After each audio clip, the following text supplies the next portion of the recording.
5 minutes and keep it clean. And I said, fuck you, Dave.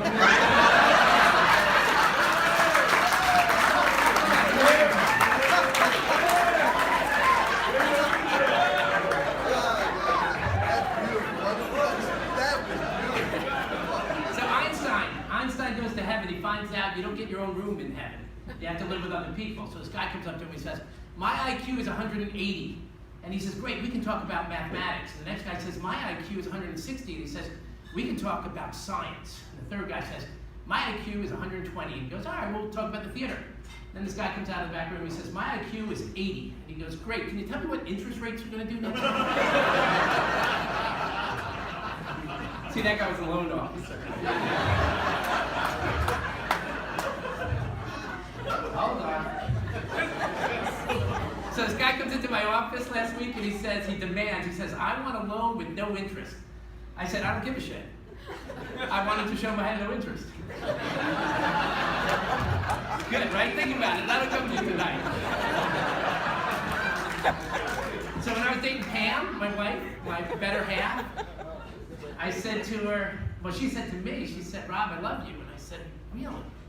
Am I the only one you've ever said that to? And she said, you're the only one. I've said it to a couple 7s and 8 and 9, but you're the only one I've ever said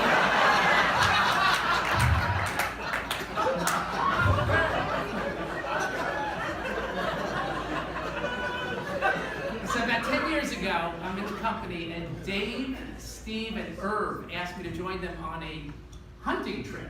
You probably don't remember this, do you, Steve? I don't. Yeah, so we're on a hunting trip, and they had never been hunting before, and we're lucky. We go right outside the hotel, we go into the woods, and we come upon some tracks right away. And Steve goes, I think these are bear tracks. And Dave goes, no, they're deer tracks. And Irv said, no, I think they're wolf tracks. And before we got hit by the train, I was able to shove them all out. They were train tracks. They were train tracks. I have some confessions to make. Marcy, I want to apologize to underwriting. Whenever anybody tells me, I say, what's your position? They say, I'm an analyst, researcher. I think it's funny to write anal researcher on the application, and then I laugh every time I see an underwriter in the file. Sorry. Pam, I want to apologize to you. Every time you told me how much I was going to enjoy my facial today, I snickered. Sorry. Sean Pierpont, I have a confession to make, and this is hard for me to share because I've never told this story before. But when I was coming over to First Home Mortgage, where's Sean? He's not here. That's because I'm supposed to be talking about Gary here. I can't tell him apart. Where's Gary? Where is Gary? For real? All right, yeah, Gary. Sorry. I always get you confused with the smart guy. So I tell my agents I'm thinking about going to First Home, and they're like, that's where the real funny guy is, right? And I said, yeah, Rich Alex. And then they said, and what about the Italian guy? I said, Joe Procopio. And then they're like, well, what about the really good-looking guy, the handsome guy? And I go, I don't know what the fuck you're talking about. I don't want to do that. So then I think, Gary, here's my confession. I think I got like jealous, because when they were asking me, I explained to them, like the third person was like, you know, are you going over there with the good-looking guy? And I was like, Gary? And they were like, yeah. And I said, God gives a gift to everybody. And he gave Gary good looks, but he also gave him a learning disability. And Gary's never learned to read. And so, you know how the lie grows? Like, the lie just grows. And so, you know, I'd see, so I think maybe other loan officers and realtors start to hear that, because we go to loan officer meetings and people would have like the, hello, my name is, and they walk up to you and go, John. J-O-H-N, John. And then I remember getting emails, and I'm sure everybody was reading the emails from Gary. We used to have this all loan officer where you could email everybody. And I know people were looking at it like, oh, how long did it take him to do that? he used big words. So Gary, I'm sorry. That's my confession. I'm not proud of it. Oh, my phone died. Hold on 1 second. I would like to end today with a poem. Because I'm not just a comedian, I'm also a poet. 'Twas the night of the awards dinner, and all through the room, We were gathered in person. The hell with Zoom. We came here to celebrate a hell of a year. We could have partied later if Rob Shore hadn't kept dropping his beer.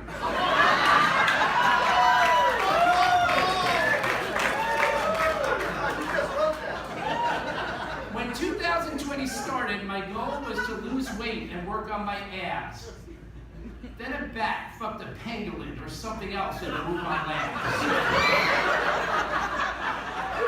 We all headed home to get on our spouse's last nerves. I recall Pam asking, how long is it going to take to flatten this freaking curve? Rates went down into the twos, and we worked like crazy. There were no refinances to lose. Agents wrote contracts that needed to close super fast. They said we were competing against multiple borrowers offering cash. Our closing numbers were out of sight. We worked all day and drank all night. There were new things to learn and how to get an appraisal waived. We mastered them all and made the money we craved. We learned to be efficient and earned Leaders Club. Scott Story can now qualify while watching Pornhub.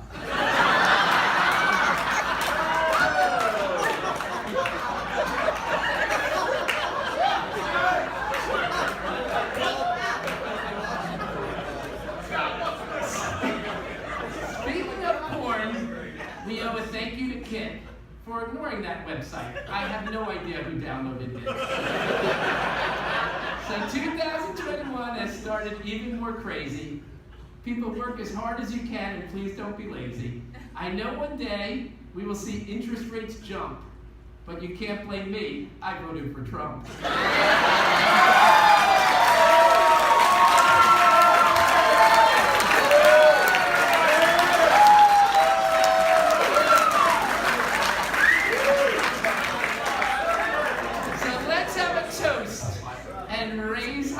Your glasses.